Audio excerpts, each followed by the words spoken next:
Bonsoir, chers abonnés. Merci de partager avec moi ce petit point de vue. Je ne suis pas un spécialiste d'Internet, je ne suis pas un influenceur. Je suis juste quelqu'un qui essaye de partager des réflexions chaque fois qu'un sujet a attiré mon attention ou m'a choqué. Et ce n'est un secret pour personne. Je suis quelqu'un qui aime la droiture. Je suis quelqu'un qui partage des, des choses que beaucoup de gens ne partagent pas. Parce que nous sommes, disons-le comme ça, dans un pays où la connerie est la mieux partagée. C'est pour ça que beaucoup de choses ne vont pas bien. Il y a, je ne sais plus où j'ai lu dans un livre d'un philosophe qui disait que dans un pays, c'est simple. S'il y a un grand prorata de cons, eh bien, c'est la connerie. S'il y a un grand prorata des gens intelligents, des gens qui ont le bon sens, eh bien, c'est le bon sens, c'est la bonne chose qui va aller. Donc, je n'ai pas besoin que beaucoup de gens aiment ce que je dis, ou bien, mais ce qu'on sait généralement, c'est que la vérité n'est pas généralement partagée par beaucoup de gens, surtout dans des milieux hostiles où certaines personnes pensent que quand ils sont nombreux à penser une bêtise, ça veut dire que c'est eux qui ont raison. Moi, je ne prends pas la chose comme ça. Je pars d'un certain nombre de questionnements. Et après ces questionnements-là, j'essaye de voir si les réponses apportées, si les tendances qui se dégagent vont dans le bon ou le mauvais côté. Ce n'est pas un nombre de personnes qui apprécient, qui font la vérité, non, c'est pas vrai. Tout le monde sait que la vérité, euh, si tu dis par exemple, dans un environnement de corruption, de vol, tu dis à quelqu'un que c'est pas bien de le faire, il va te dire, mais non, c'est ce que tout le monde fait, alors je le fais. Donc, beaucoup de gens vont le penser, pourtant, c'est pas juste. Donc, toute cette grande introduction pour dire que j'ai été choqué par un sujet toujours chez Info TV avec Prospecto, Perfecto, pardon, et son acolyte Yemek.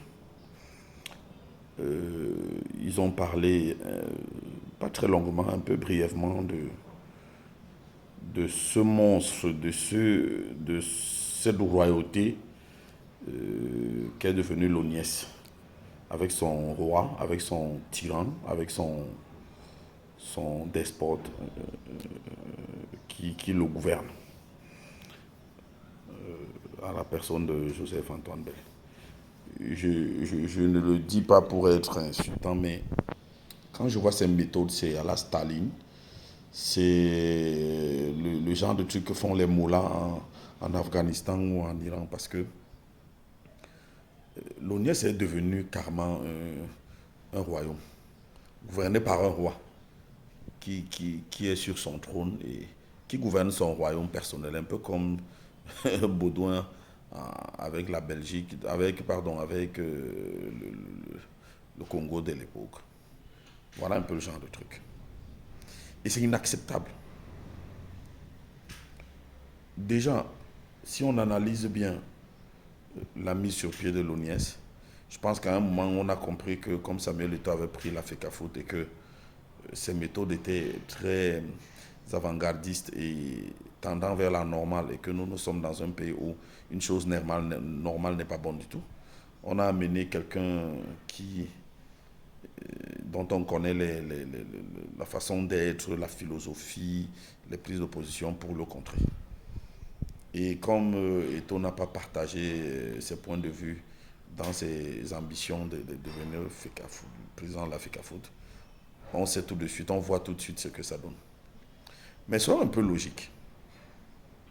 D'accord, l'ONIES doit gérer les stades qui ont été construits par l'État. Et puis voilà, si quelqu'un a envie de les utiliser, il faut qu'il paye ce que l'État a décidé. Ok, c'est bien. Mais j'aimerais poser une question. Ce football-là a aussi rapporté de l'argent à l'État. Et qu'est-ce que l'État en a fait? C'est grâce aux footballeurs que l'État a fait des stades. C'est grâce aux footballeurs que l'État a une renommée d'un certain niveau. Donc si l'État fait des infrastructures qui concernent les footballeurs, est-ce qu'il a besoin comme Yemek disait, de faire ça comme au palais de congrès? Le palais de congrès n'est pas une infrastructure dédiée à un type de personne. Ou je ne sais pas comment je vais dire ça, à un type de, de, de, de- Bref, ce n'est pas une structure spécialisée, si on le dirait comme ça. Voilà. Les stades de football, si ça existe au Cameroun, c'est parce qu'il y a eu des footballeurs qui ont apporté beaucoup à l'État, la renommée qui est inqualifiable et qui n'est même pas mesurable en termes d'argent, parce que si le Cameroun existe aujourd'hui sous certaines sphères, c'est grâce aux footballeurs. Et que ces footballeurs ne puissent pas bénéficier de ces choses-là. Pourquoi Yemek veut comparer les stades de football au palais de congrès? Ça n'a pas de sens, monsieur Yemek. Le palais de congrès a été conçu par les impôts des Camerounais, point barre, de tous les Camerounais. Voilà. Les stades de football ont été construits, oui, par les impôts de tous les Camerounais, mais aussi par rapport à la renommée qu'ont donnée au Cameroun des footballeurs, d'abord. Donc, pas de footballeurs, tes stades de football, c'est vrai que ton ami Bell les a transformés comment je vais appeler ça, en église à ciel ouvert, pardon, où toutes les églises, les mariages peuvent venir faire leur truc. Ok, que les stades de football deviennent donc des lieux de culte et de célébration des mariages. Et que quand les footballeurs, eux, pour qui ces stades ont été construits, eux qui ont fait en sorte que ces stades soient là, ils veulent venir y exercer leur talent, ok. Qu'on ne leur donne pas. Je ne suis pas je ne serai pas idiot pour dire qu'on devrait le faire. Mais il y a des modèles de gestion qui font que elle n'a pas besoin de se montrer en tirant en roi télé sur son royaume, sur son trône qui gère. La FECAFOOT génère de l'argent. Pour une équité, il aurait dû s'entendre avec la FECAFOOT pour que ce soit les recettes de stade qui rétribuent l'ONIES. Eu égard au fait que ce sont les footballeurs qui sont ceux pour qui ces stades sont faits et qui ont apporté la caution sportive qui a donné idée même de faire ces stades. Voilà comment quelqu'un qui a de la justesse, quelqu'un qui a le bon sens, quelqu'un qui n'est pas là pour faire une vendetta, aurait réfléchi.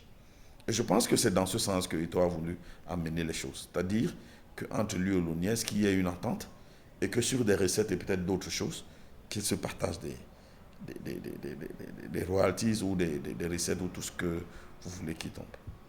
Bon, aujourd'hui, on dirait que les footballeurs, eux, ne sont même pas ceux qui ont motivé ces stades. Bell les a construits avec son argent et puis voilà, quand les gens viennent jouer, il attend que les gens soient pour sortir sa carte. Je voudrais poser une question à Emek. Donc, comme on a nommé Bell directeur de l'ONIES, alors ça enlève l'objet, l'essence même de ces stades. Est-ce que ça enlève cela? Ça reste juste un vulgaire machin de l'État que les footballeurs doivent venir louer. Eux qui sont même à la base de cette histoire-là. Ça n'a pas de sens, monsieur Emek. Et venant d'un enseignant, m'a-t-on dit, disons que c'est un peu court comme réflexion. Donc pour moi, je tenais à faire cette vidéo pour dire que je pense que ce royaume-là que Bell a établi à l'ONIES pour gouverner, je pense que, eu égard à ces grands discours qu'il fait souvent, ce n'est pas pour apporter de la sérénité ni même aider au développement du football, non. C'est plutôt le transformer en un objet à sa guise, voilà, qu'il va terrasser du haut de son trône de l'ONIES. Et c'est vraiment malheureux que des intellectuels comme Yemek puissent accepter ce genre de bassesse. Vraiment, encore à cette ère aussi moderne où nous vivons. C'est regrettable. Bonsoir.